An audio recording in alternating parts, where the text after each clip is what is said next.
bro. What the heck? You tripping, bro. You tripping.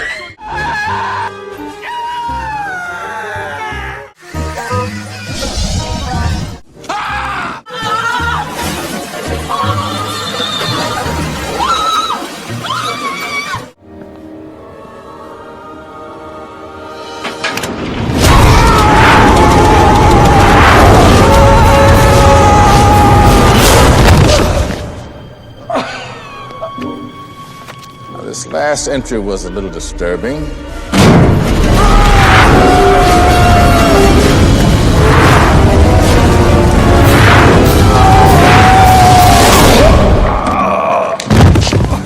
The gloves are off, God. God has taken my bird and my bush. God is a mean kid with a magnifying glass. Smite me, O mighty smiter. Now, I'm not much for blaspheming, but that last one made me laugh. Listen, you motherfuckers, Kiss Barack Obama's ass. they don't give a shit. Shit. Kiss my ass. Kiss my ass. Kiss my ass. Bullshit.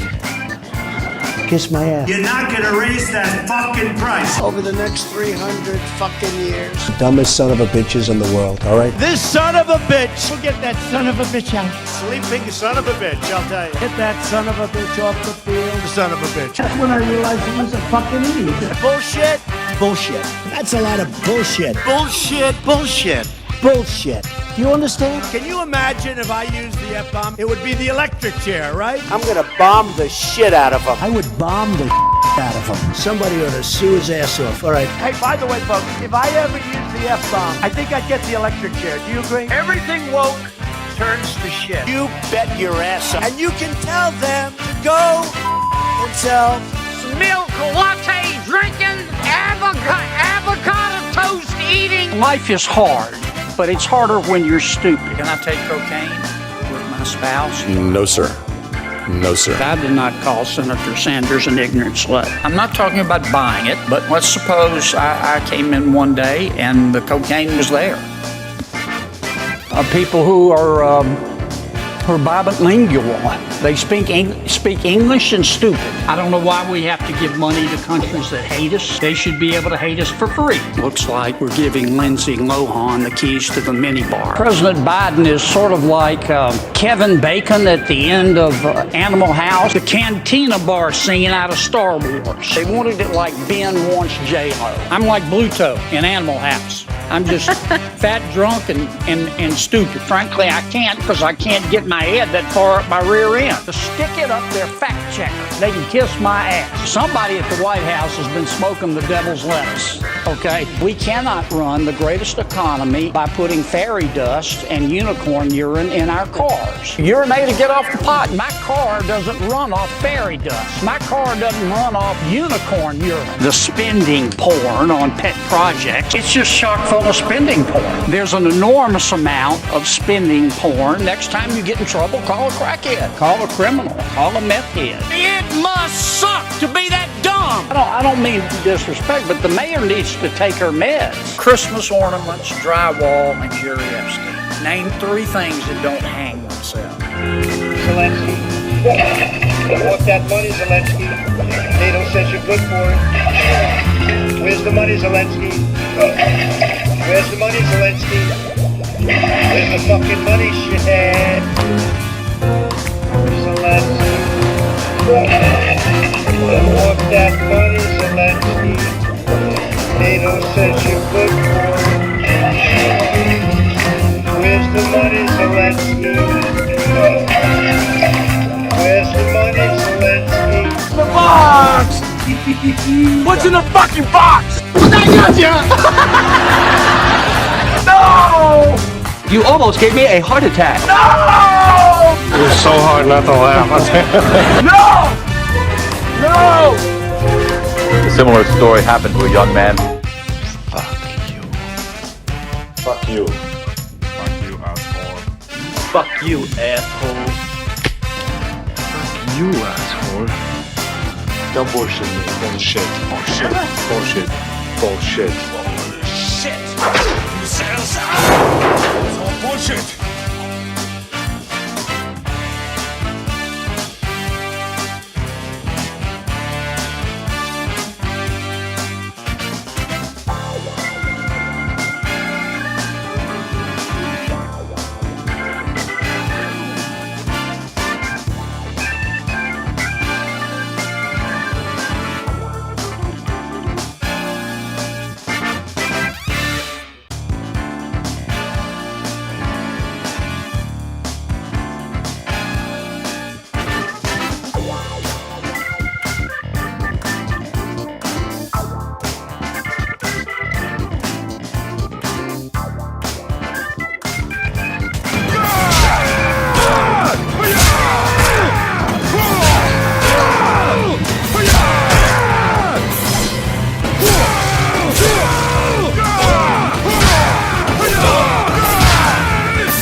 that without the income tax, thousands of mothers could leave the workforce and work from home or homeschool, producing intelligent, moral children?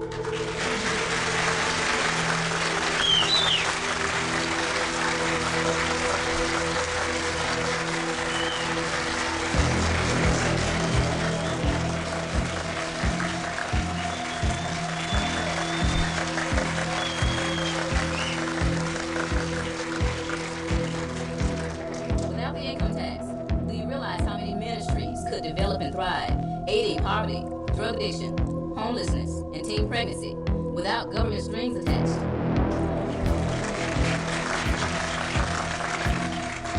Now, I can all but guarantee you, based on the track record of faith-based programs, that these ministries would not only be more successful than their government-funded counterparts, but they also would be a decrease in the crime rate, the drug trade, teen pregnancy. From a black woman's standpoint, black people in the not-so-distant past finally were free from slavery.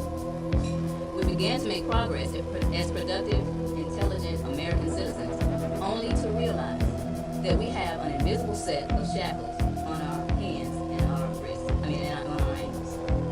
The income tax.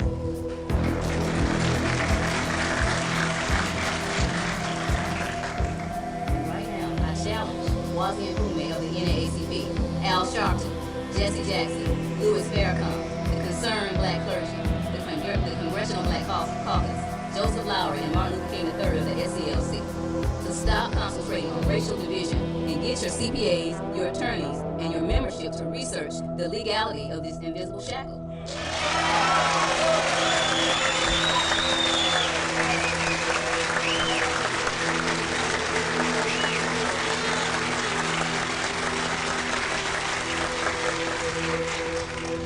I say to you people, unless you respond to this issue, our people will continue to be in slavery. I challenge you to stop living in the 60s. This is 2001, and the income tax is devastating our people. There was just a foreclosure on my street on Friday as I went to the airport. The marshals were putting stuff out on the front of somebody's house. This is devastating. I challenge you, when you find the truth behind the income tax, don't sit on the fence. The income tax is destroying our people. Don't hide behind your positions or your prestige. Take a stand. In closing, I'll say this. It appears to me that this is a black and white issue, but there are those that are hiding behind shades of gray. They're calling us tax cheats, they're calling us fanatics, they're calling us weirdos. Now you can call me a fanatic, you can call me a weirdo, you can call me a kook, you can call me bad, you can call me dingy, you can call me bozo the clown. I don't care what you call me, but I have one question, and I challenge the media to ask it along with me and stop just quoting rhetoric. Where is the law? Show me the law.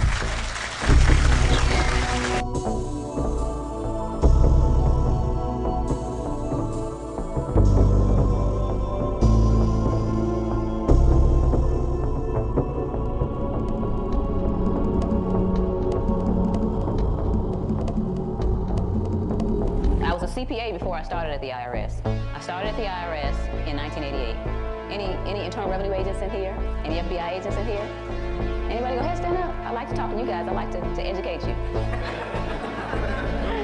But in 88, I started at the I.R.S. I was there. I started off as a revenue agent. I ended up as a revenue agent. I just, went up several steps while I was there. I left in 95. Now, I'm going to tell you what went on while I was there, first of all. For the first thing is, I wanted you to know that most of the time, I would say 9 out of 10 times, those revenue agents and revenue officers, they have no clue of any of this information. They don't know what's going on. When I was trained, when I was brought into the I.R.S., we went through several training classes. I would say my first year we had about 4 training classes, and then thereafter we had at least 2 training classes a year. They might have lasted 3 weeks or so during the year. But what they would do, as opposed to using the Internal Revenue Code that Alex was holding up, they would print up little booklets, and they may be 20 pages, they may be 50 pages long. And they would have this information in there and say, okay, this law says that the people have to do this, and this law says that the people have to do that. So what you do is you read over this information as they go over it in class, and then you have these tests. So what do you do to pass the test? You make sure you understand everything, not in the code, not in the regulations, but what's in that little booklet. And I made A's on my tests. Now, I was not astute enough to think to myself, okay, we're not using the code or the regulations for this. Why aren't we using the code and regulations? Okay, now these codes and regulations, I'm sure a lot of you have looked at the codes and regulations. First of all, it's thick. Second of all, you have to do this to see it. So I'm thinking, okay, they're saving us some time and energy and some eyesight, and they're putting the information that's in the codes and regulations into these booklets that have much larger writing so that we can understand it that way. Folks, that's not really what was going on. Obviously, you know that. So when I was there, we got trained and went through, and then, you know, you're sworn in. Yes, I.R.S. agents, somebody asked me, the I.R.S. agents do take an oath of office. You know, we swear to uphold the Constitution and do this and that. You know, I don't have it with me. But we did do that.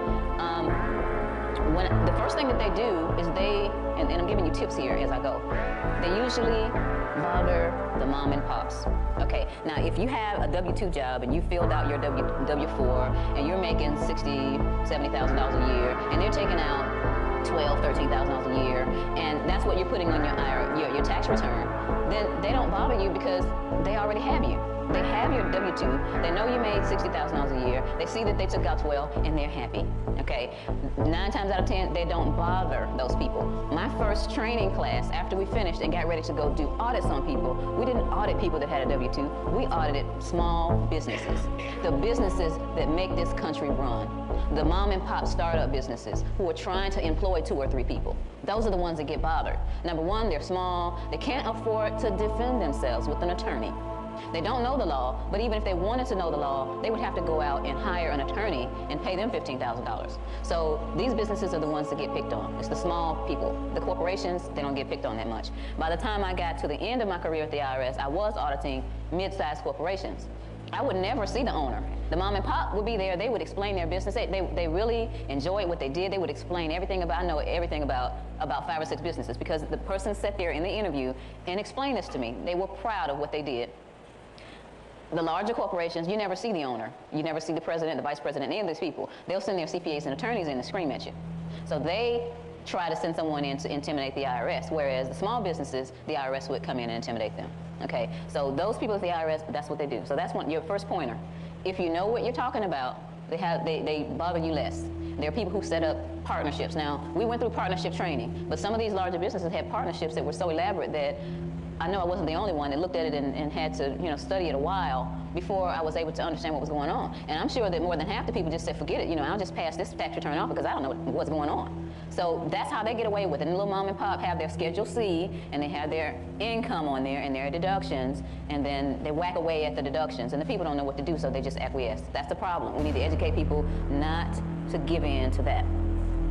Now, another thing that I noticed when I was there, didn't understand, I was an internal revenue agent. Okay, let me explain this right quick. An internal revenue agent goes out and audits companies. An office auditor is something different. An office auditor doesn't have as much knowledge or experience. They have people come into the I.R.S. office after someone else has looked at the tax return and pick at your deductions, your charitable contributions. You got to prove this $1,500. So they don't go out. The internal revenue agents would go out. They would assess the tax. Internal revenue agents were not required to collect the tax. They were required to ask for the money at the end of the audit. But if the person didn't have the money, then they just wrote it up, had them sign that they owe X amount of dollars, and they went away. Then over here you have the collections officer, the revenue officer or collection person. They would get this report that says that John Doe's company owes $20,000. They would go out and try to collect it and put him on a payment plan. Now back to the internal revenue agent. If there was a case that was considered fraudulent, where maybe there were drugs involved or lots and lots of unreported income, it wouldn't go to the collections when it was over. It would go to the criminal investigation division. There, somebody like Joe Bannister would take all the work that I did and then take it to the person and read them their rights. They didn't work the case up. The revenue officer, the revenue agent worked up the case. So I was the one who supposedly knew all these laws and went into these people with this information. When there was a situation where there was a raid, where the Internal Revenue Service decided that they were going to take someone's property, whether it be their house, their car, their business, or whatever, then I noticed and didn't understand then why there were so many people there. I would look up and I would see my revenue officer friends, but I'd also see the ATF with their jackets on. And I'm thinking, oh, they must be getting ready to raid a really big business because they've got 15 people in here, and most of them aren't from the I.R.S., they're from the ATF. How many people know why the ATF was there? Somebody said, why was the ATF there? Because I didn't hear the answer. Why was the ATF there? They are the only ones that have enforcement authority. The revenue officer. The one who levied your bank account, the one who garnished your wages or put the letter out there for that, he didn't have authority. I didn't have authority either. Some of you who are familiar with the Truth and Taxation hearings that we had in February, where I had a copy of my pocket commission, and I'm sorry I didn't bring it, but it says that I have the authority to do all this stuff, and then it has some certain codes at the bottom of them. And when you look in the Internal Revenue regulations, those codes mean I had a non-enforceable pocket commission. I'm flipping this badge out at you, sir. You need to give me your books and records now, you know. And all that time I thought I had some authority and didn't have any authority. Now I think that was so wrong on so many different levels because first of all, you're getting people out there that don't know they don't have authority. Second of all, if something happens to an Internal Revenue agent, and those of you out there that know that we don't have authority, then that was going to be a big problem. So I was infuriated when I found out that I was out there with no authority. As much as I found out that you all aren't required to file a tax return, and then I found out not only that, I didn't have the authority to ask you for that. So that was wrong. But the ATF was out there. That was another thing. That's another hint that I didn't know until I left and did the research. People like you used to be called tax protesters. Now they call you that behind your back. They can't say it out in your face. But they never let the tax protesters around us. They have a special group for people like you. And my theory on why is because people that think might start reading and understanding. I was not, for those of you, a lot of people think I left the I.R.S. because of this issue. I didn't leave the I.R.S. because of this issue. I did not know about this while I was at the I.R.S. I left the I.R.S. for family reasons. I had my second child. It became a three-ring circus trying to run a household, take care of a family, and work at the I.R.S. Because by the time I had that second child, I was in the situation where I had moved up in the I.R.S., had a lot of responsibility, project responsibility, larger corporations, and, you know, getting wired up and taking bribes, stuff like that. And that's a lot on you mentally anyway. But then you got these little critters saying, mommy, mommy, mommy, mommy, when you get home, and your head is hurting like this, and you slap peanut butter and jelly on a piece of bread and give them some milk and you go lay down because your head is doing like this, and I'm looking up at the ceiling saying, this is not how God wanted this to be. It's not right. This is not right. So I went through that mental struggle about taking care of the family versus bringing the money in. And along the way, both of us, my husband and I, decided that I was going to quit. Now at the I.R.S., you can't have a second job. I couldn't work at the I.R.S. and then go to work at Kinko's or something like that. They may let you work at McDonald's or something like that, but you couldn't get a high-paying job because they consider that a conflict of interest. And surely you couldn't go out and prepare tax returns and do bookkeeping for people, which would be substantially more income, because they consider that a conflict of interest. So I had to go from 50 to 0 when we made that decision. So along the line, we just decided to make it, and you know, God provided. We're in the same house. You know, we didn't have to move into an apartment or a smaller house or anything like that. We are still here. But that's another tactic, because as you talk to people that are within the I.R.S. now, they may believe what you have to say, and I do have some even routing me on secretly. But they're probably making 70, 75, 80 now. They're not going to just, you know. A lot of them don't have other skills. A lot of them are not CPAs, so they couldn't go to work for a CPA firm or start their own CPA firm or whatever. Especially in the collection division, a lot of them, all they know is collections. So the only thing that they could get is another collection job working for a collection organization or working for a corporation that has collections, like maybe a credit card company. But they're not going to get anywhere near $50,000, $60,000 there. So they have shackles on them too. That's not to justify why they're still there. Most of them are still there because they don't know. Once you know, then you got to make that decision. I'm going to give you a couple of more hints about what went on when I was in the I.R.S. Now, for those of you who are fighting the I.R.S. on income, their little secret, which you can always shoot down, they use what you call the indirect method. How many of you have heard of the indirect method? Okay, I'm telling you some inside stuff, so I wouldn't expect you to know that. But this is how they determined that they were going to make you self-employed people, mostly. Because remember, the W-2, your employer has already told them how much you made and how much was withheld. But for those self-employed people, let's say the roofing company or the painter, they would ask you questions first, little sneaky stuff like, do you own a safe? You have any money that you got this year that was an inheritance? You have any money buried in the backyard? Yes, that was a question that we had to ask. Did they have any money buried in the backyard? And I had a man to tell me yes, he had money. When somebody said yes, we were required to ask him to dig it up. But this man said, I had money in my backyard, I was born in the 30s, we just had the Depression, and my parents told me not to trust banks, but lately I dug it all up and I put about $8,000 or $9,000 in the bank at a time. And sure enough, his bank statements had $8,000 or $9,000 going in them every month. So, but anyway, I didn't have to have him dig it up.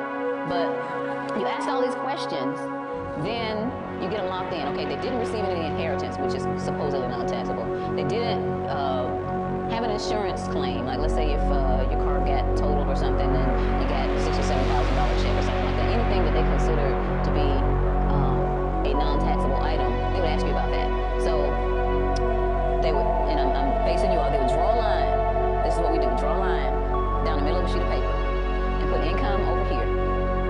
Put expenses over here and income over here. So over on this side is the income that they say that they made. Let's say they're a roofing company and he said he made, let's make it simple, $50,000 in income and didn't have any inheritance or didn't have any insurance claims that came in. And over here was the fund side. This is where the expenses were. So we put all of the expenses that were on the tax return. Let's say he had, he made 50. Let's say he had $40,000 in expenses on the tax return. Now, we would, of course, challenge the $40,000 first. Let's say that the $40,000, he had receipts for shingles and glue and whatever, all that other stuff they use. Let's say that. But on that side, we would also start being nosy. What kind of car is he driving? What kind of house does he have? Does he have a new roof on his own house? And that column with the expenses may have been $100,000. So I had to ask, sir, you put that you made $50,000 on this tax return, but this year you spent $100,000. Where's the other 50? And that would intimidate people, because even if they had a legitimate excuse for it, they would just get scared. And again, I tell you, always, never back down from a challenge. So a lot of the cases that I had, I got the people to sign off that they owed this money because they could not explain to me why they had 50 over here in the income column and they spent $100,000. It could have been something as simple as the income that you included over here is not just my W-2. You looked at my bank accounts and you put money on there that you saw in my bank account beyond 50, but all that was transfers between bank accounts. But it's a fear. Now, the I.R.S. is 99% bluff. People are so scared that they don't stand up to the challenge. Now, I did have one guy that owned a nightclub, and he every year his tax return, the net that he put on there was like between $300 and $500. But he lived in a $270,000 home. He drove a nice car, a nice large car. So as a revenue agent, I went out to the car dealership to find out how much the car was worth. I saw some receipts from a jewelry store. I went to the jewelry store, picked up the receipt where he bought his wife all these diamonds and stuff. And when I put the income over there after his deductions, I put the $300 and some odd over there and maybe 10,000 more. And he had $300,000 in expenses that year. Then that case went over to the criminal investigation division because it was just too far off, that kind of thing. So when they use these indirect methods to figure out how much money you made, they're just getting them out of thin air. I could have put anything on that side. I could have just put anything over there. They like my cases because I documented everything that I put on there, but they just make up stuff. For those of you who are self-employed, don't ever back down to anything like that. They came out right before I left with some guidelines to audit certain industries or what do they call it? MSSP, Market Specialization Program or something like that. They had a guide on ministers, and they would tell you how to audit a minister. When I was at the I.R.S., somehow I ended up being in charge of something called the Preacher Project. Got an audit that was a preacher and someone had ratted on him. You know that 1-800 number they have where people call and rat on people? They rat on preachers too, for whatever different reason.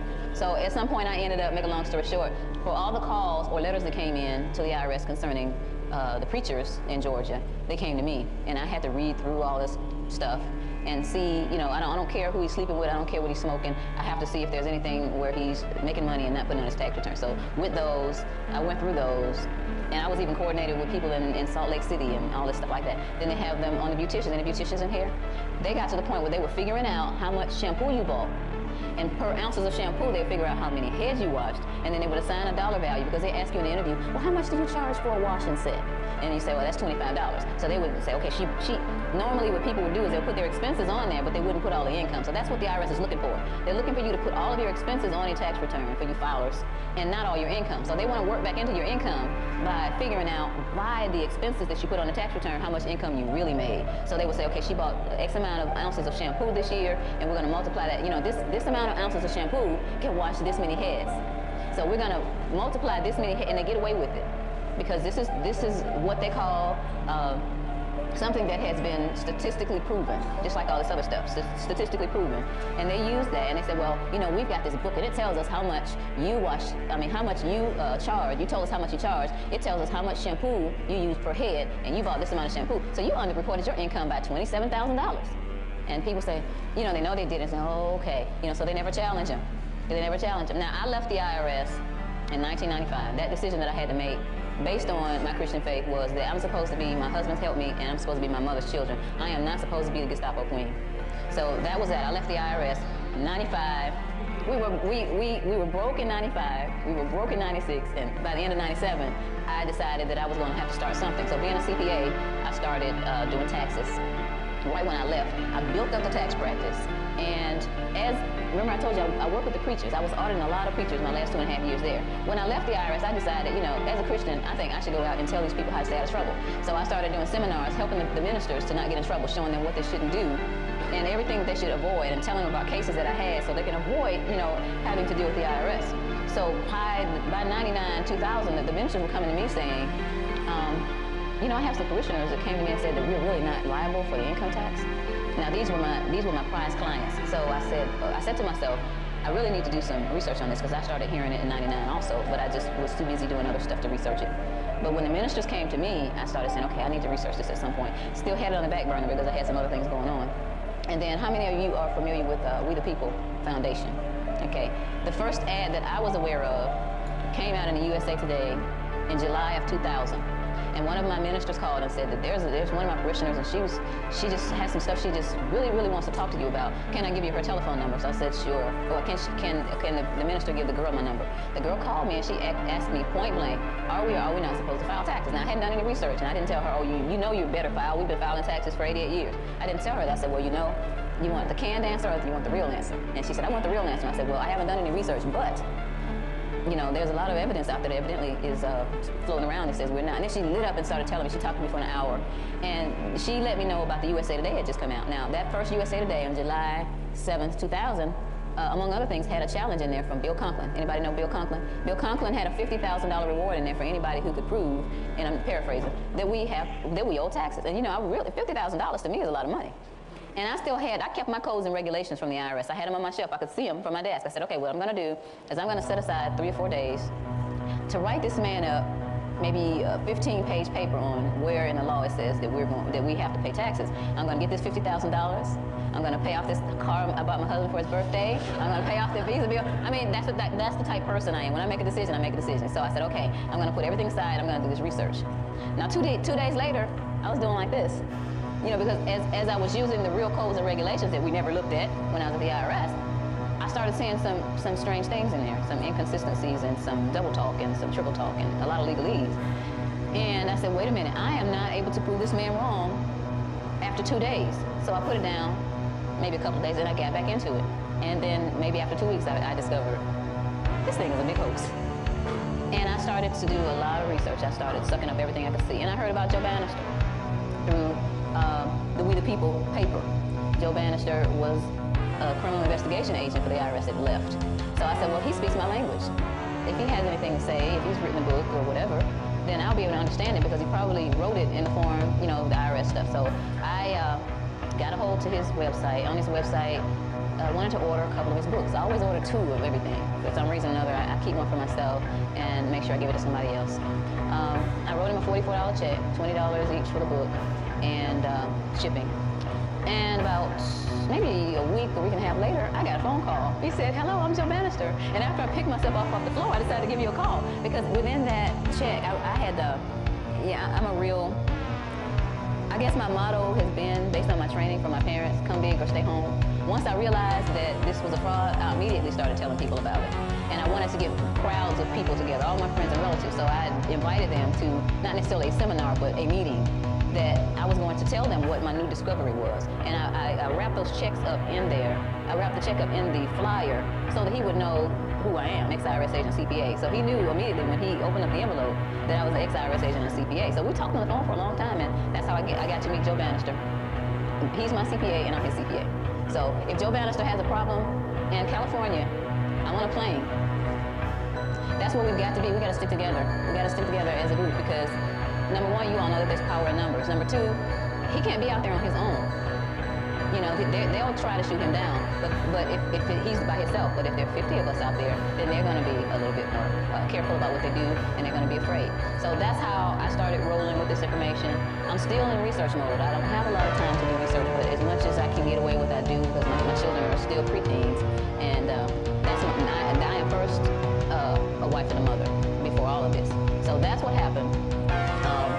You know, the Bible says a lot of things, and for those of you who don't want to hear about the Bible, I'm not going to be long with it, but that's what I go by. My father always taught me to be the best at what you're going to do and be it all the way. If you're going to be a prostitute, be the best prostitute out there. And yes, he did say that. My father did say that to me. So I learned that if I was going to get into something, I was going to get into it. Okay, so as I became a Christian and started reading, all this stuff started kicking in about my responsibilities, and then, you know, that made the decision easier to leave the I.R.S. And for those of you who've talked to your Christian friends about this issue, and they'll bring up two issues to me. Number one, they'll say, well, the Bible says, give unto Caesar what is Caesar's. Okay, my response to that was, this ain't Caesar's. Okay?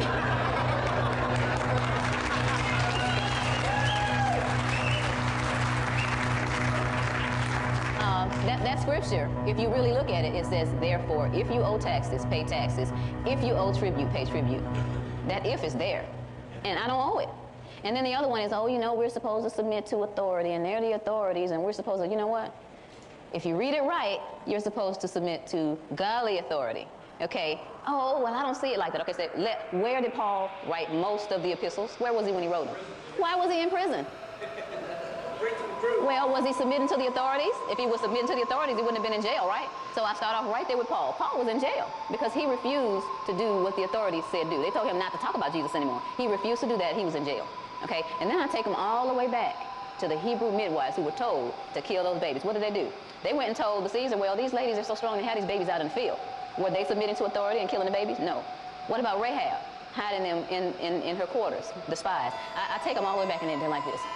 You know, but you know what? I like to make people think. I'm an educator. I like to make people think. Think about what you say before you say it. My father told me to be present at every breath. And not that I do that all the time, because I do talk a lot. But they can't use that on me about the authority, because godly authority has been disobeyed. Ungodly authority has been disobeyed throughout the Bible. This is ungodly authority. And if we acquiesce to it, we're choosing man over God. Okay? So...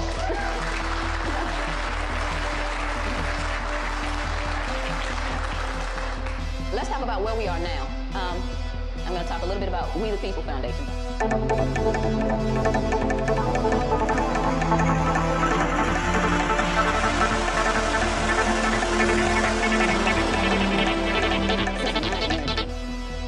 I need to be able to do what I want to do with my energy. If I want to work 16 hours a day in my office to make a little bit more money so my family can go on a decent vacation, I don't want you taking my money.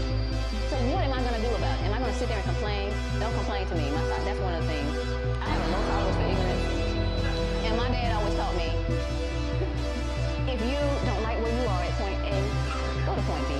Don't sit at point A and complain about it. So people who complain, I just shut them down right then. Don't complain about, oh, all this taxes. There's something you can do about it. Oh, what can I do about it? And when I explain to them, then they don't want to deal with that. They want to continue to live in fear. Just shake the dust off your feet. Educate those who are interested in doing something about it. You know, 9 times out of 10, it's that small business owner who the I.R.S. is trying to suck everything out of. Federal taxes, state taxes, the self-employment tax and all. That's where you should start as far as your education is concerned. Those who feel like they have something to lose. Because if you got a W-2 and they're already taking 12 out, you're really not seeing it. But if you have to write a $12,000 check at the end of the year, then you're more apt to start paying attention to people like us, right? That's what I'm doing.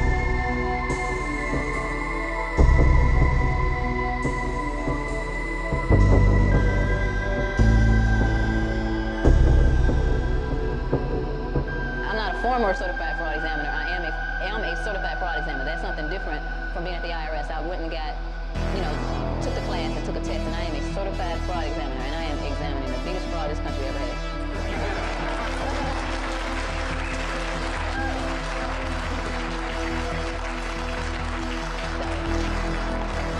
I've always had these radars that go up, when I hear a problem.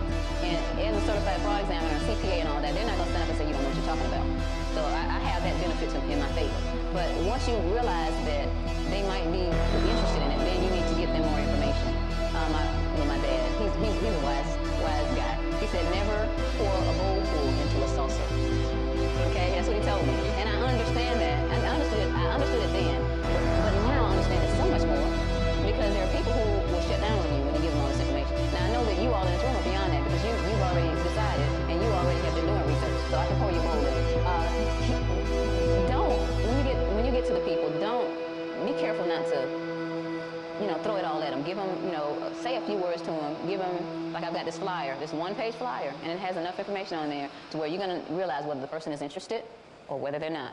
And don't spend any time with those who aren't interested because you'll experience burnout. And I almost experienced burnout and realized that I need to concentrate on people who are already interested and those who don't know about it that have influence. The ministers, I'm back to the ministers again. I'm in the process of trying to get meetings with some of the ministers that are in the Atlanta area. I live in Stone Mountain, Georgia.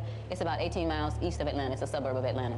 And right now I'm trying to get a meeting with one, but believing that I can get a meeting with these guys through somebody at their church or either another pastor to let them know what's going on. Some of them have recently made the decision to relinquish their 501c3, which, that gives government control over the church. They're starting to understand. Now, the group of pastors that I'm trying to deal with are those who understand what's going on. Then you got this other group with the SCLC and all that. They just Jesse Jackson type, Al Sharpton type. I don't have time to deal with that right now, But those who believe that this word is true, they gotta make a decision. They've got to make a decision. So I'm working on those. My family members strongly support me, even though they still file a tax return. I don't have a problem within. For a lot of men I know, their wives are scared to death. It's a security thing, okay? They might believe you, honey, I believe you, but I am so scared, okay? I try to talk to the wives and let them know that you're gambling with your children's lives if you don't get with your husband. If you have kids, if you don't, you got nieces and nephews or somebody's little life that you have some kind of influence over. You need to do something about it because, see, my children right now are 9 and 11. And 50 years ago when the tax rate was 3%, if I had jumped in and said, we got to do something now, people, because if we don't do something in 50 years, the tax rate is going to be over 50%. That includes the federal taxes, the state taxes, the ad valorem tax, the gas tax, the car tax, the cigarette tax, all that. We're going to have this problem. They would have locked me up in what we call Georgia Regional. You probably call it the loony bin. They would have locked me up because I'm running around here ranting and raving about the tax rate being 50% not too long from now. Well, let's fast forward. The tax rate is over 50%. Okay, let's go forward more. Who's to say that in 20 or even less years from now, my children are not going to be working 40 hours a week or more and receiving a stipend from the government? Can anybody say that won't happen? Can anybody say that my children won't be more in servitude than I am right now, 15 years from now? I can't let that happen. I can't go to sleep knowing that we've come from 3% to 52% and do nothing about it.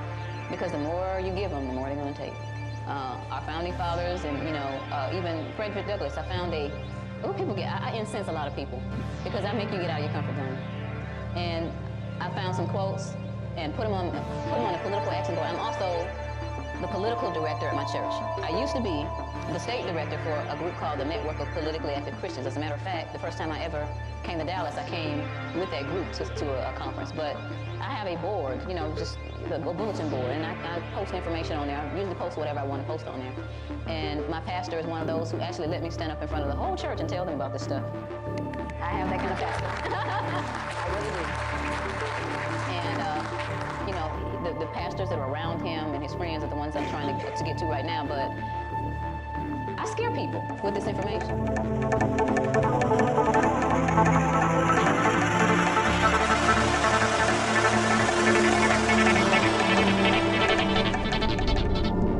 This is not a fight for the weak. You gotta have some backbone. And if you're gonna sit up there and read this information, hee-haw about it and get on the fence, just go somewhere and sit down. This is a fight. One of the things that I want to get across to you about levies and liens and all that stuff and W-4s. First of all, somebody asked about W-4s. Now, I haven't had to deal with the W-4 since I left. Some people are signing them without prejudice and all that stuff we talked about before. Some people aren't signing them at all. The bottom line that I have to say to you about W-4s is if you are there for a fight, then you're going to have to fight. If you have an employer that is teachable and you bring to this employer the law concerning the W-4 and withholding being for the numbers and the aliens and all that, you're going to find out whether or not they're going to obey the law or whether they're going to be afraid of the I.R.S. So you have to make a decision if they're going to be afraid of the I.R.S. Am I willing to go further with this, or am I going to acquiesce to some kind of a compromise? I'm not telling you what to do. Some people end up being fired because they refuse to fill it out, or they refuse to fill it out with anything but exempt.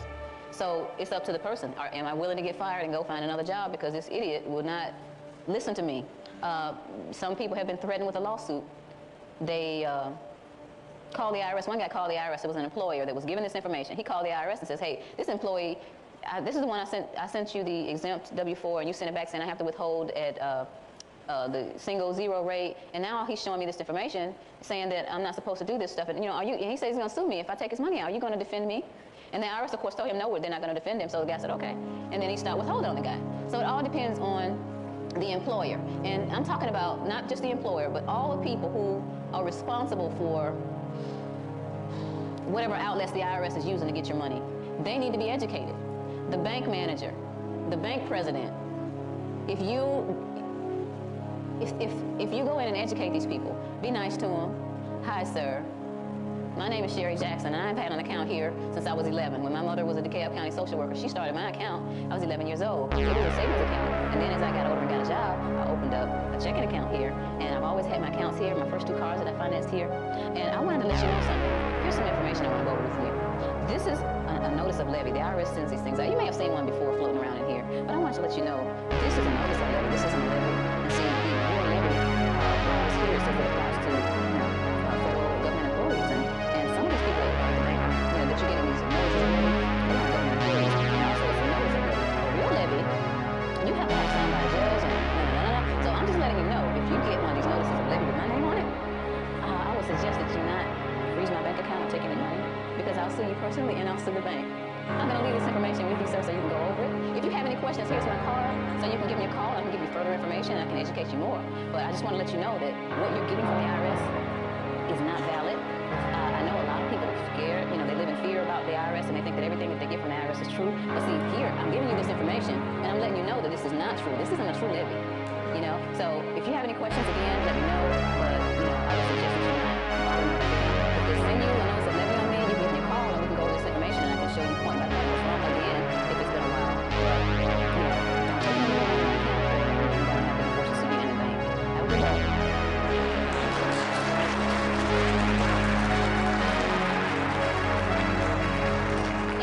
And that's for anybody that the I.R.S. uses, because the I.R.S. never sees anything. They never sees anything. They get your employer, they get the tow truck company, they get others to do their dirty work. Those are the people that you need to educate. If they come and get your car, you need to tell that tow truck, excuse me, what do you have here that says that you're supposed to take my vehicle? Is this valid? Or have you researched whether this is valid, sir? I would suggest you do that, because if you take my car away without knowing that you know that this thing is valid, then I'm going to sue you and your company. Now, I know you're just an employee of the company, but your boss is going to be quite angry if you take this car without giving this information to him so he can check it out. Okay? Other instances of, there's a lot of abuse out there. And again, the I.R.S., revenue officers half the time, more than half the time, they don't know what's going on. A lot of times they'll bring police officers out there with them, sheriffs out there, which are the ones that have the true authority. So the revenue officer or the revenue agent will come out with the sheriff. Sheriffs need to be educated. Our sheriffs, our deputies need to be educated. I just had a situation on the screen where I'm a fighter. I'm a real in-the-face type people. I'm a very busy person. I run a tight ship. I want to take my children on vacation. They've never been on a cruise, but they want to go to Florida. And I just so happened to get a phone call from, I'm going to go ahead and tell it, the Ramada. And they said they have a land cruise package. I said this will be perfect. We're going to put you in the Ocean Beach Resort. This was the Ocean Beach Resort. Sounds good, right? Okay, so I said, okay, I'm going to pay for this package, We get there, and this Ocean Beach Resort is the Roach Motel. Not only that, There were 50 people in the lobby, all angry because they realized they've been herded in here like cattle. And see, you know, I start getting real angry real easily when stuff like that happens. They put you in this long line and you had to do all this check-in. And then part of the hotel was over here and the beach was over there. But part of the hotel was on the other side of this big busy street. And they were putting all these people over there. And I realized after a while, this package was over on the other side. So what did I do? See, I don't play with people. I called the sheriff. I called him, I said, I'm a certified fraud examiner from Atlanta, and there's a fraud going on here, and things are about to get the blow, so you all need to get out here now. Because there were actually people that were getting ready to fight because they had parked out in the front thinking that they were going to get in quickly, and some cars were blocking other cars that were trying to get out, and the people were going to blows because the man said, I'm not getting out of line. I'm third here, I've waited, you know, I started out back there, I'm third in line, I'm not getting out of line until I get my reservation. So they came, and I told them what went on, and now I'm going to send the two deputies, there were two deputies, I'm going to send them a package. I'm gonna say thank you for helping me, you know, back in April, and I'm gonna send them a package. And I know they're willing to, because they sit and talk to me, and we talk about other things. Before I left them, I said, make sure you read your Constitution. So that's how you get in there. How many of you know police officers personally? Of you, how many of you have given them some of this information? Okay, they have friends also. We need to educate our police officers. They don't know. Educate our sheriff's departments, the deputy sheriffs, the police officers, anybody that you think in the end is gonna have some influence. Even those people who are naysayers or like, you know, say you're crazy. What if they're on a jury one day and somebody's put on trial for failure to file a tax return or something like that? They're gonna know that there's something going on. They're gonna remember you. So at least give them some information.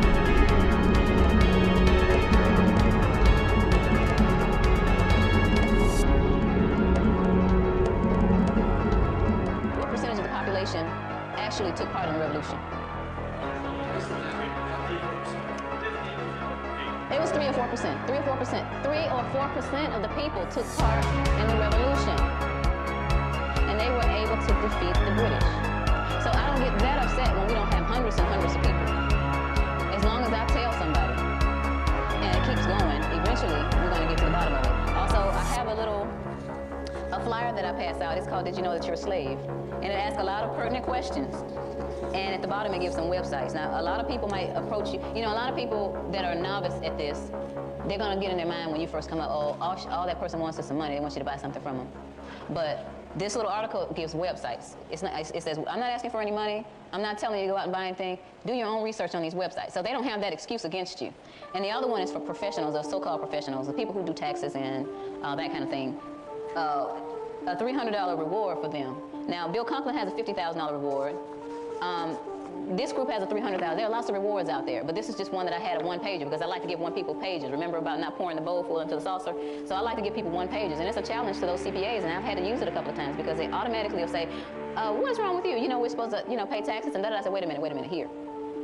Here's this $300,000 reward. Now, you go out and prove that we have to pay taxes and file an income tax return, and I won't even ask you to share the money with me. I'll rejoice with you, as a matter of fact. And since it's true that we have to pay, it should be easier than winning the lottery, right? So, what are you waiting on? And you know, they'll, you know, that kind of thing. I just, you know, they'll go away. They won't say anything else about it. But you know, in the back of my mind, I think they are thinking about this kind of thing. And now this is the biggest announcement. This is the biggest announcement. How many of you heard of Larkin Rose? Larkin Rose has just come out with a video. How many of you have seen Larkin Rose's video? The video is superb. A 15-year-old will be able to understand who is truly liable for the income tax. It's done in computer genics. How many of you know about the VeggieTales? Okay, it's a kiddie thing. It's done like the VeggieTales, and the little people move around, and the I.R.S. agent is trying to get the money, and he got this smile on his face thinking he's getting the money, but after Larkin explains everything, you see this big frown and walks off. But you know what? He did it simply. He didn't sound like a raving lunatic, although he's monotone. Please do not eat a big dinner and then put this video in. But you know, with us who are already understanding, you know, you're gonna be so excited when you see this video. His website for the video is different from his regular website, and it is theft, THEFT, hyphen, DY, hyphen, deception, DECEPTION.com. Theftbydeception.com. I think it's $20. I ordered over 20 of them. I have none left. None. I tried to get Larkin to send me some so I could have them today, and I think he went on vacation. We communicate with each other maybe every 3 days or so. I didn't get a chance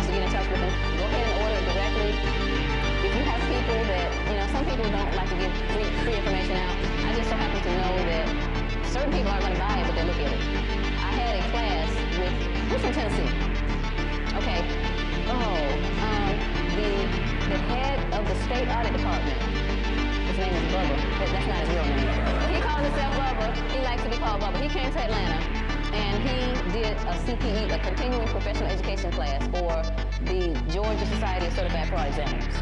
He is the head of the audit department, the state audit department for Tennessee. He's an excellent speaker. And guess what I did when he left? I told him, sir, thank you, you did an excellent job and I have a gift for you. And I gave him Rock and Roll's estate. That's it right there. She's holding this tape up. This is a superb tape. This guy from Tennessee had more letters behind his name than anybody I know. He is a CPA, an MBA, a JD, and a whole bunch of letters, you know. So this is the kind of people that I want to get this information. And based on the things that he said and the things that he did while he spoke to us that day, I know he's going to look at it. It's not like I just give it to people. If I get any idea that you might just toss it, but I know he's going to look at it because when I walked away from him, he said, do you have a card? And I said, it's in the tape because I had opened the tape and stuck it in there. But this man is going to look at that tape and I don't know what he's going to do with it, but I have a feeling that he is very open-minded based on his speaking to us that day. And so that might go somewhere. Those are the kind of people, your ministers, for those of you who go to church, you might not want to say a lot to them to get them thinking that you're imbalanced, because a lot of times, but you know what? You know what? The I.R.S. makes people think that.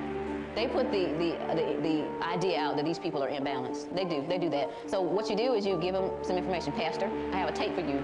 You can keep it. It's yours. Look at it over dinner sometimes, or during your lunch break, or that kind of thing. That's what you do. You just tell them, here's something for you. They might not want to go to Blockbuster that night. They might not be a movie type person, but just tell them this is an educational tape. I want you to look at it. Or I need your opinion on this.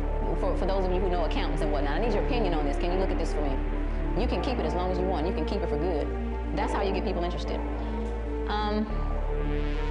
Getting people educated, those of you are here are probably out of your comfort zone in that area. But I think, and I'm getting ready to get down to the bottom with you here. How many of you invited somebody here today? Okay, that's not everybody. Everybody should have invited somebody. Alex has a list, evidently. You got the letter. You should have made 20 copies of that letter and given it to other people so they can be here to hear what's really going on. Now, and I'm getting ready to get racial with you. How many of you know somebody of a different race that you think might be interested in this? Okay. This issue is a racially unifying issue. Now, you all obviously know how I feel about Jesse Jackson and Al Sharpton. They are publicity whores. And every time there is a racial issue, now I know, let me say this, I don't know what Al Sharpton done, but I know, back in the 60s, Jesse did some good things. And there were some good things that may have been done. But right now, anytime there's something racial coming up, okay, then he's on camera, and Al Sharpton and all those. And 30 years of welfare, 30 years of handouts, and I don't see much progress. I'm sorry, I just don't, okay? Some of these people are doing good, some of them have done good, but right now, the issue is we need to be getting together. Remember that divide and conquer? It's working. It's working. Because we're not paying attention, okay? And remember what I said? They call Clarence some of the time. Clarence Thomas some of the time. I don't know anything about him, but you can't call the kettle black. The pot can't call the kettle black. So when they're approached about these issues, which I'm not sure if all of them have, but I have personally approached one of them, not those two, but one of these people, these so-called black leaders about it.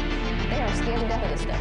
So if you're going to get in the camera and tell, the media that this stuff happened, why can't you get over here and say, okay, look, this issue is racially unifying. We're all slaves. We're all in this. These people at the top up here, they don't care what color you are. They don't care. The people who are pulling the strings don't care. They just want to screw everybody. So why can't we get together on this issue? Do you know how the other countries would look at this if we all got together on this issue? So I'm admonishing you to go tell somebody, they could be Oriental. I know there's probably a lot of Hispanics in Texas, but don't just stay within your group. Go outside of your group and try to influence some people. And you believe it or not, when I grew up in the church, the people they're moral people. They have belief system, okay? They may be a little bit fearful, but I think that they'll be easier to influence if you come to them with some information. You can use my name, you can use my face, whatever, but let's get out there and try to get people involved, because a lot of times when I go to meetings, it's maybe one or two, there may be one or two people from a different race and all that, but we got to get this thing together, because what's going to happen is when we come at this thing locking hands over an issue that's affecting all of us, this thing is going to implode on itself. It's going to implode. Another thing that was brought up in one of the conversations that I had with somebody at the back is about our education system. Briefly, in order to influence, what was it that Hitler said? Let me control the textbooks and I'll control Germany. Do you all know that there are certain textbooks that we have right now with 8 pages about Marilyn Monroe and 2 or 3 pages about the Founding Fathers? This is all by design, okay? So our children are coming into the government schools and they're going through the 12th grade and they're not learning how to read based on the scores. They're not learning how to write. They're not learning adding, subtracting, multiplying, and dividing. They're learning cultural diversity and all these other things. And we're not going to see those that pull the strings have this design. Now they're influencing us this way, but in order for them to have the minimal resistance with our youth is to start teaching them when they get into school, so they can be drones. How many of you have seen these Star Wars? Those things come out. You know, that's what they're creating here. And I know I'm not the first one to say this, and I probably won't be the last, but I wouldn't have my kids in the government schools. Now, my kids are in private Christian school. I tried homeschooling for a couple of weeks at one point. I am not graced to homeschool because I have 2 strong-willed children, and it didn't work out. But some of you can homeschool. And if I had to dig ditches, people, I'd rather dig ditches than have my kids in the government school. Am I doing? Oh, no, ma'am. Okay, I would rather dig ditches than have my kids in the government school. So if it comes to the point where I'm not making enough money to keep them in there, then I'm going to dig ditches. I work at McDonald's. I go to Burger King. I'll do whatever. But they are not going to government schools. And I suggest that you tell your children, those of you who are grandparents, and your friends, and explain to them that they need to protect our kids. And right now, there's loans, and they're coming up, and they're gonna tell you that you are the one that's wrong.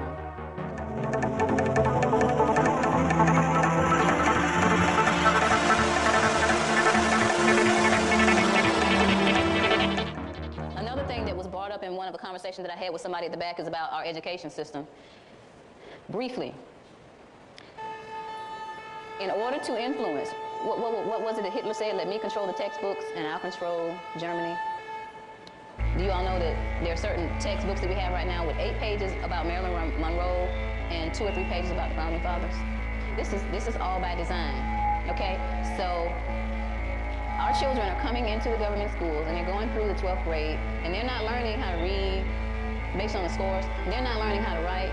They're not learning adding, subtracting, multiplying, and dividing. They're learning cultural diversity and all these other things.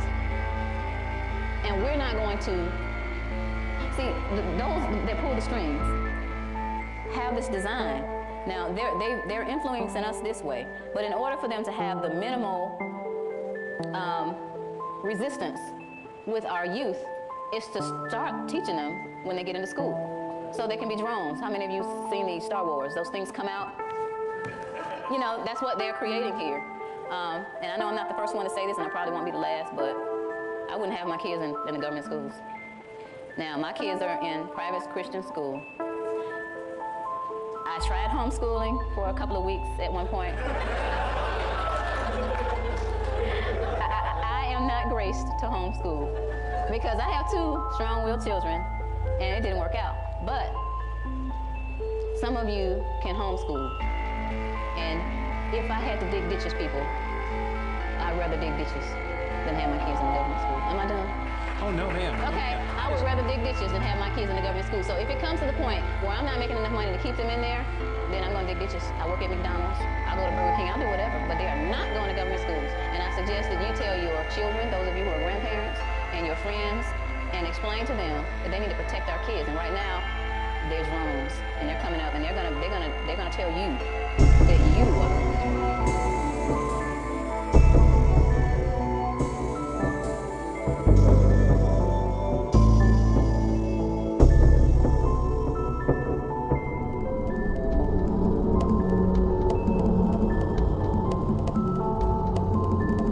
How are you guys? I hope you're getting a lot of information. We're trying to get it out there, and I'm hoping that you're sucking it in.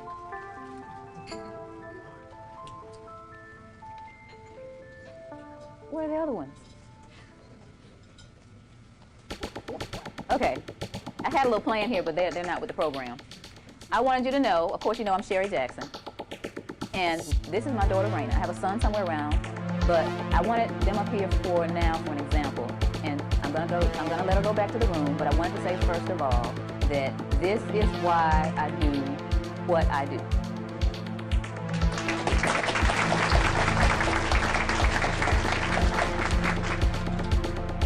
How many of you have not heard my testimony? A lot of you.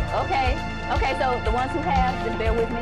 And I didn't get away with having just this mic, unfortunately. I'm so upset because I don't like these things because I like to put my hands on you and bug you. But so some of you will be a little bit safe. You on the first row, you're not safe. Okay, as stated before, I'm an ex-I.R.S. agent. I'm also a certified public accountant, a certified fraud examiner. I worked for the Internal Revenue Service from 1988 to 1995. Before I get into that job, I wanted to let you know something because there's maybe some people out there that, how many I.R.S. agents are in the room? CID agents, FBI agents? I know you're not gonna tell me anyway. But that's okay, that's okay. I wanted to prove a point here. A lot of people run around saying that people like us are coops. They can't say that about everybody, but they might say, well, those three, that John Turner and that Joe Bannister and that Sherry Jackson, they're just disgruntled ex-employees. They just, they'll pass it off. But I wanted to show you. Joe and John came over from California, and I'm sure that they have these too. I wanted to put it on the record that we excelled. Joe Bannister was at the top of his class. I'm sure John Turner got accolades. Here, I started at the I.R.S. in 1988, and I got the fraud award. I became the fraud queen almost off the bat. Okay, so I got this award. Somewhere along the line, I got this award from inspection. And these are just the ones that I put on the walls. I have little ones. This one comes from the Internal Revenue Service Commissioner, the commissioner to me. So nobody can say that Sherry Jackson, John Turner, or Joe Bannister were disgruntled employees. For the record.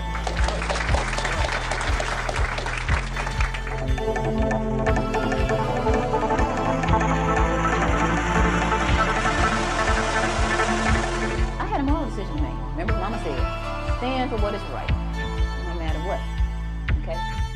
So I thought about what I had learned about the income tax, what I had learned about the Federal Reserve not being federal, and them collecting $40 million an hour in interest. People, the Federal Reserve collects $40 million an hour in interest. And I started thinking about those kids. And I said to myself, that $20,000 check that I'm writing at the end of the year, that's my son's MIT tuition for a year. Now, am I going to have it for him, or am I going to give it to the great-great-grandchildren of the owners of the Federal Reserve? Because see, my dad and my granddad have already paid for the current family, the Federal Reserve owners. They had never have to work a day in their life collecting $40 million, that cartel, $40 million an hour. So I would be putting in for generations to come. Am I going to help my posterity, or am I going to help their posterity? Am I going to be an informed slave, or am I going to get off the plantation?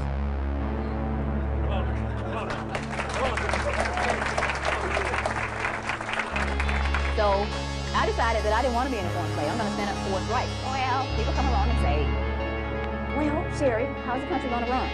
Okay, I did my research. I found out about a report, the Great Commission report, 2,800 pages, but basically what it says is none of the money that's collected in income tax goes towards the services that Americans say that they're getting, okay? None of the money. Where does it go? Again, you pay $40 million. I want you to remember that $40 million an hour in interest to Federal Reserve. Another one of the questions is, we don't hear any of this on TV. The same people who own ABC, CBS, and NBC also are the Federal Reserve owners. In other words, when you have a large corporation, it only takes a small percentage of the stock to have significant control. And like Rockefeller through Chase Manhattan Bank own, over 10% of ABC, CBS, and NBC. So there you go. Why would they rat on themselves on television? A lot of people, unfortunately, and we'll talk about educating people later on, but they depend on 2, 5, and 11. It's ABC, CBS, NBC, Fox, and all those for all their information. It's not here. If you want to know the truth, you're going to have to go get on the internet, look at the BBC, the Italian paper. They know what's going on, and we don't, because we don't go beyond that box. I'm going to teach you today how to think outside the box.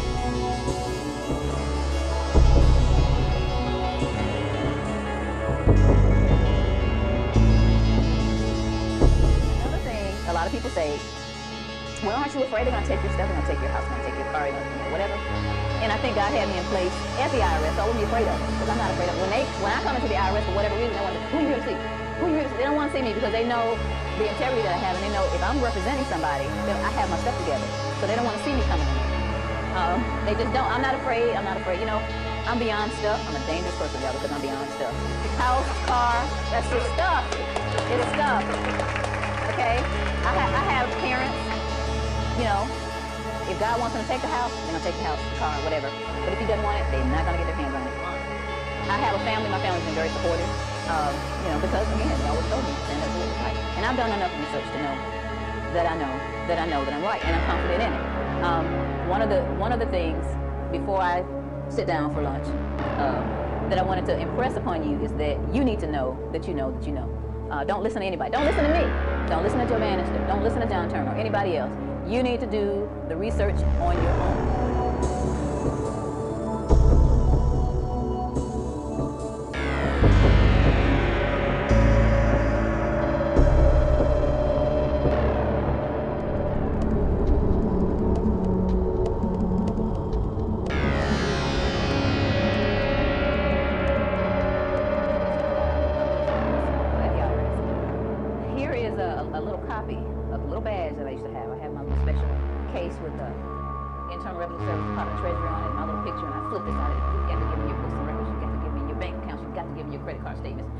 People, you know, they'll do that.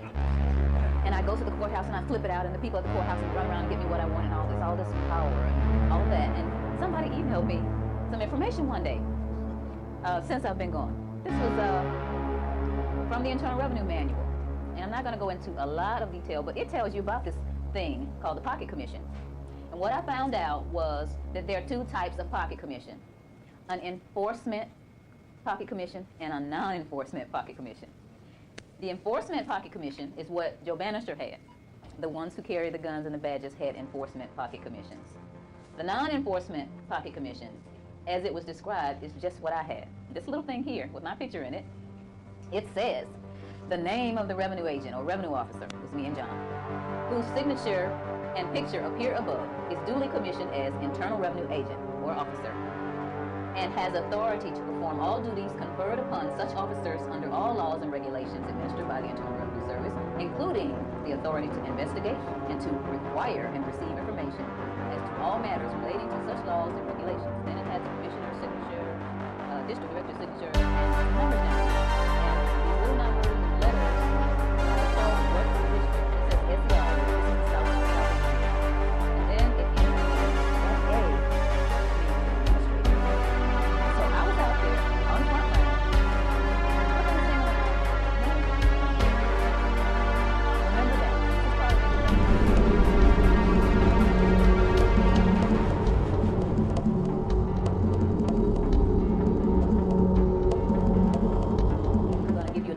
Sidetrack things. You that have young children or you that have grandchildren, teach them how to play chess. Teach them how to play chess. They will learn how to think. When you move a chess piece, before you move that piece, you got to figure out who's around you and what they can do to take your piece. That other person, when that person moves, you got to think, why did they move there?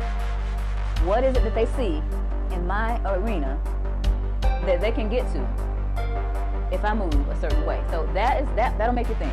Teach them how to play chess. Forget about all these little other games and these video games, things. Just get them to learn how to play chess. That'll open up a whole new world to them as far as thinking is concerned. Okay, the game is to keep you dumbed down. The media, the entertainment world, and the education system is out there to keep you dumbed down. Talk about the media. ABC, CBS, NBC. What do we got? We got WWF Raw, As the World Turned, One Night to Die, and all the other stuff like that. It's keeping people dumbed down. Seriously though. I hear that my grandfather was talking about some guys in the barbershop when TV first came out, and the barbershop guys. And one of them said that this is going to be the death of us. And he was right, because little Susie's in this room watching TV, little Joey's in this room watching TV, mom and dad are in here watching. We're not fellowshipping anymore, we're not communicating anymore, and the trash that they have on the television these days, we need to turn the boob tube off. That's what mom said, turn off the boob tube. We got people like Jerry Springer and shows like my grandmother slept with my boyfriend, and we're not making sense here. And this is all in a grand scheme of things. This is all in the plan. You keep them dumbed down, they're going to be focused on that. They're not going to think. And then we can put anything by them that we want to put by. So we've got to get a new mindset and get out of that.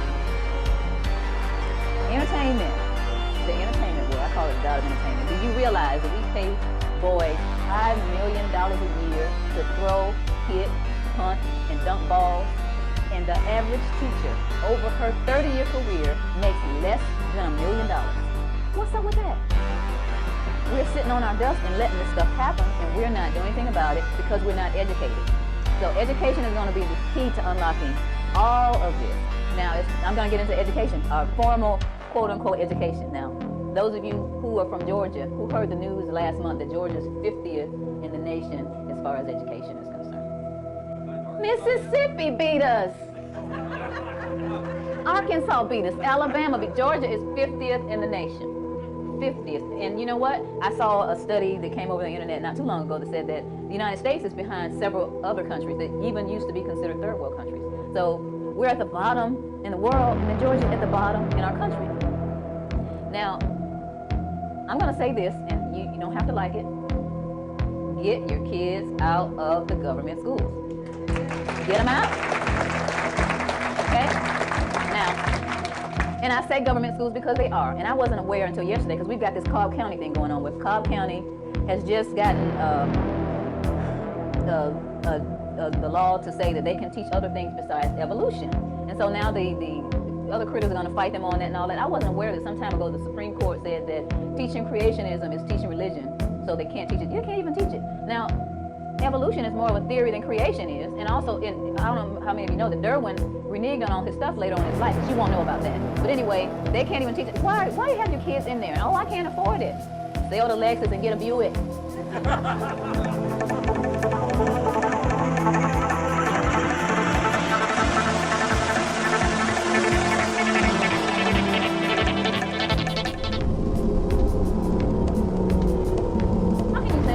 You're the parent or the grandparent, you're in charge of education. The school has them, 6-7 hours a day. You know, then it's time to go to bed about 8 or 9 o'clock. So between that time, you got to eat and have homework. So somebody else is raising them. So in order for us to get our freedoms and liberties back, we got to take back over the education of our kids.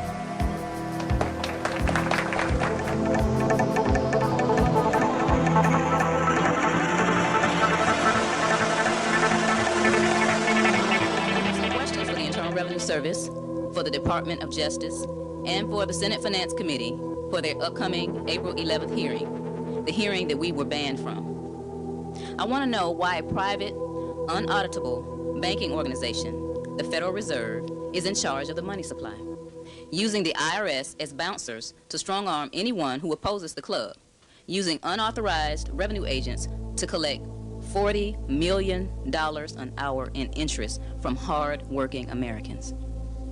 I want to know why Congress doesn't print the money itself and eliminate income taxes altogether. I want to know why the I.R.S. and the Department of Justice won't meet with us, answer our questions, legality of the income tax, and prove us wrong so we can put this baby to bed. I want to know how the I.R.S. can demand over 30% of my hard-earned money when God only requires 10%.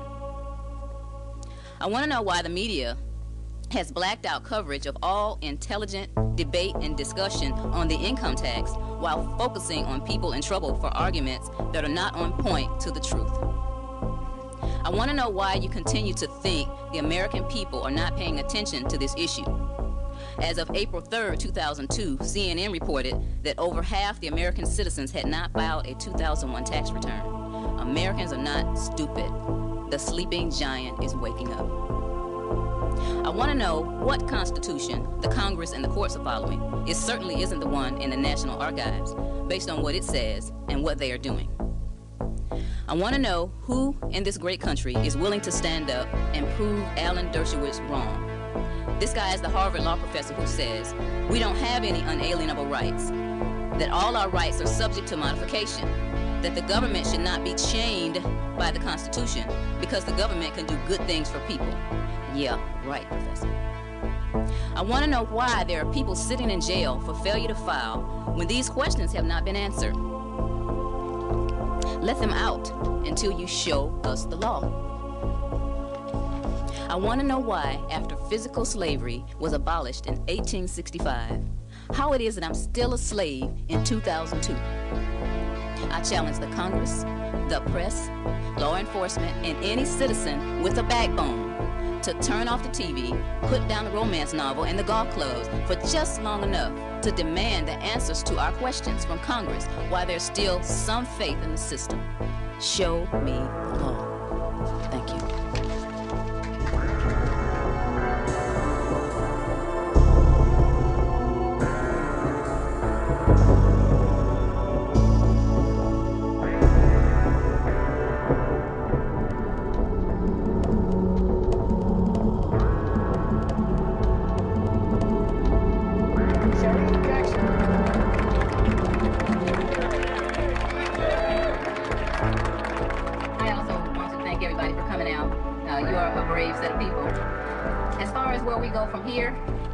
I encourage you to continue to educate the people in your community, come up with ideas to get your churches involved and your civic organizations. One of the things that I've been doing ever since the IRS has come back with all these terroristic threats against us is I've been telling people, okay, there's $400,000 worth of reward money out there if you can prove that we have to file and pay an income tax. Now people, if you believe the government is right, why can't you get the $400,000? Hey, this will be easier than winning the big game. This is serious, because what I don't like is for people to be uninformed. Now, I don't like for people, and I know I'm preaching to the choir here, that's why I'm telling to you this way. I don't want people to look at me after I've told them this information without having done any research and come up with an opinion about it. So I challenge everybody to come up with some research to show us, and you know, I'll rejoice with them when they get the $400,000. So that's one of my main talking points now. And I want to address a little bit about the 60 Minutes. I was appalled at the 60 Minutes 2 presentation. Now, this lady, Raylana Fields, had talked to me at least 90 minutes, at least twice, and I'm sure she's talked to a whole bunch of the other researchers and gotten enough information to give a balanced story. But it's time for us to start turning off the television if we can't get unbiased reporting. Okay? And as far as the Cato Institute guy is concerned, I am not a foolish hero. I am a Christian woman who has turned off the Oprah show, shunned Judge Mathis, and ignored Days of Our Lives and the Practice. I've picked up a copy of the Constitution, the Internal Revenue Code, and the Creature from Jekyll Island, and I found out that I've been raped and duped for years, and I'm sure you have too. And this can't go on. My college education for my children has been taken away from me, and all the sweat and tears in my office with all-night visuals to get deadlines has been for the benefit of other than those in my household. And I'm not going to take it anymore. And so I stand here again and continue to ask the same question. Where is the law? Show me the law.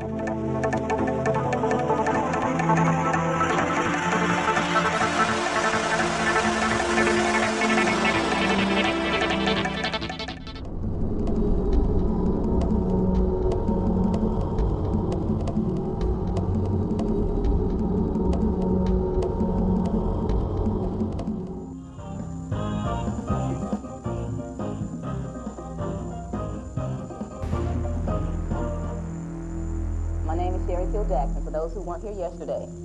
I'm a certified public accountant. I've been a certified public accountant since 1987. I was an internal revenue agent in the Atlanta district for 7.5 years.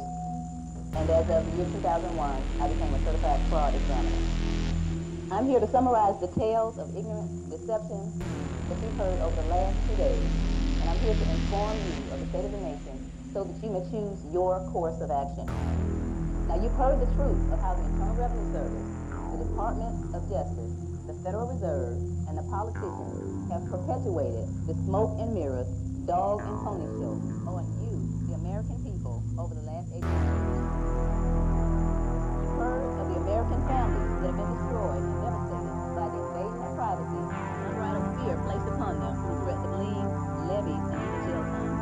In my tenure as an Internal Revenue agent, I personally saw marriages broken, families torn apart, and homes confiscated, businesses destroyed, all while my colleagues and I were out making investigations on the American people without the authority.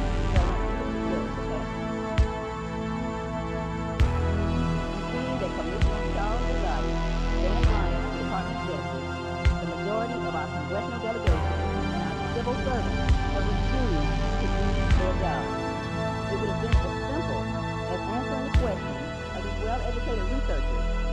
public forums such as this one, but they have reneged, so you be the judge.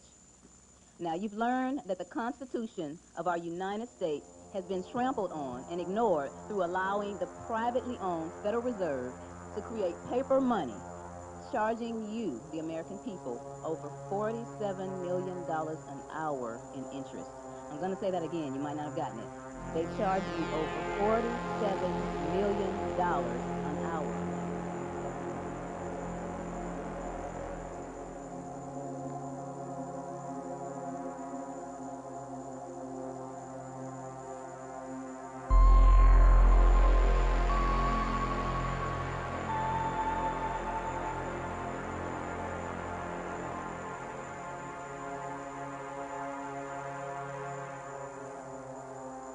That is money coming from the mouths of your children and the college education funds of your grandchildren. All the while, the children and the grandchildren and the great-grandchildren of the Federal Reserve owners never have to work a day in their life, and that is wrong on so many different levels, people. It is so wrong. And let me tell you, as a black woman, I am keenly aware of the history of slavery. But do you know and do you understand that we are all slaves under this system? Do you understand that the media and Hollywood play a part in keeping American people so fixated on Ally McBeal and WWF SmackDown and Moesha and Practice that we don't take the time to read the Secret from Jekyll Island, study the Internal Revenue Code, and read our own Constitution?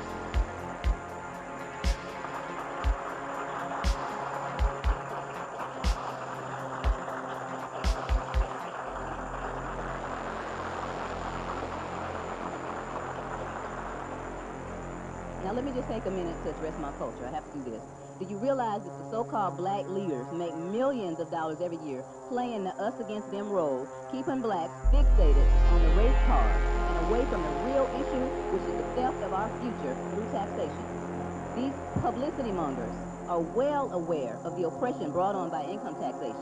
They love to march on Washington about racial profiling and civil rights. Not to say that these aren't real problems, but these leaders have been too afraid to approach the powers that be and have a million man, woman, boy, and girl march about real economic freedom from income taxation and the restoration of our Constitution.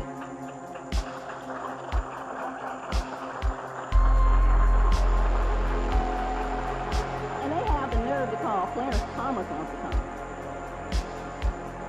Also, there's been a lot of talk lately about reparations. I had some people come in here from Alabama and they wanted to know about this reparations thing.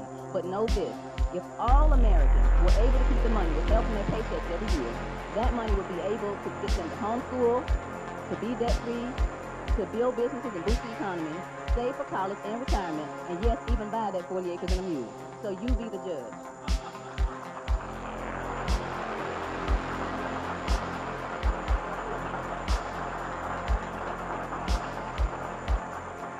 Also, you need to understand that with the Internal Revenue Code, Code of Federal Regulations, and other official documents spouting off several different definitions of United States, Internal Revenue Service, and other important terms, this deception that keeps the people ignorant is not a coincidence. The writers of the code use semantics and legalese to make us think that we were required to pay an income tax and file an income tax return. Former I.R.S. Commissioner Shelby even stated that, and I quote, 8 decades of amendments to the code have produced a virtually impenetrable maze. The rules are unintelligible to most citizens. The rules are equally mysterious to many government employees who are charged with administering and enforcing the law, end quote. Now, this fraud was strung together by people like the former president that said, it depends on what your definition is. And it depends on what your definition of sex is. Now, this particular incident showed us that definitions are very important to politicians and to lawyers, and no word is meaningless.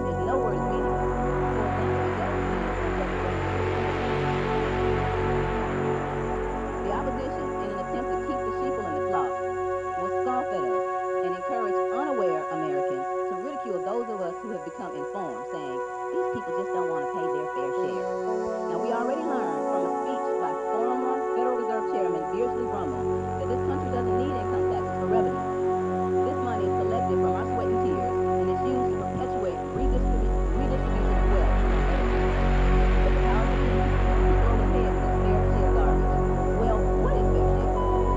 Have the families of the victims of the New York City and the Pentagon pay their fair share? Have the men and women that lost sons and daughters, husbands and wives in Vietnam, Korea,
engrossed in fear, or you can take a stand, like Patrick Henry, who shouted.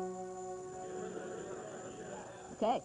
You can stay hypnotized by As the World Turns and the Guiding Light, or you can turn off the boob tube, read this Constitution, and go ask your elected representatives why they refuse to follow it. Remember, these elected representatives are sworn to uphold and defend the Constitution. And remember that each of these elected representatives has pledged to serve our country first, not a political party, and not certain privileged and special interest groups, but you, the American people. There are public servants.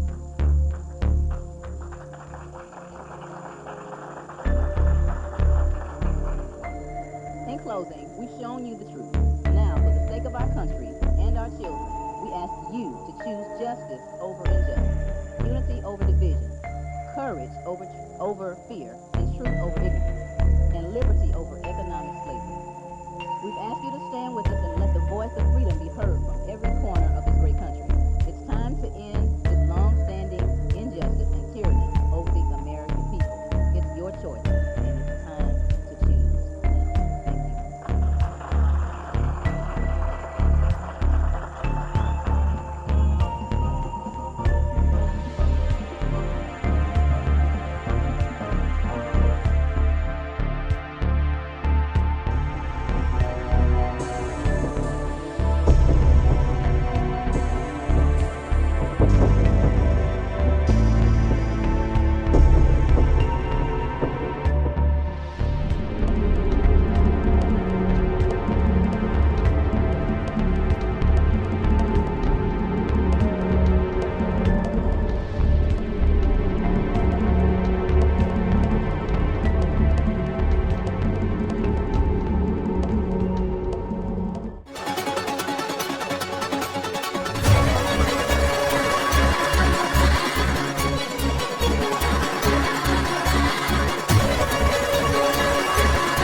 I am Mr. Obsidian. Prepare yourself for the Man of Black.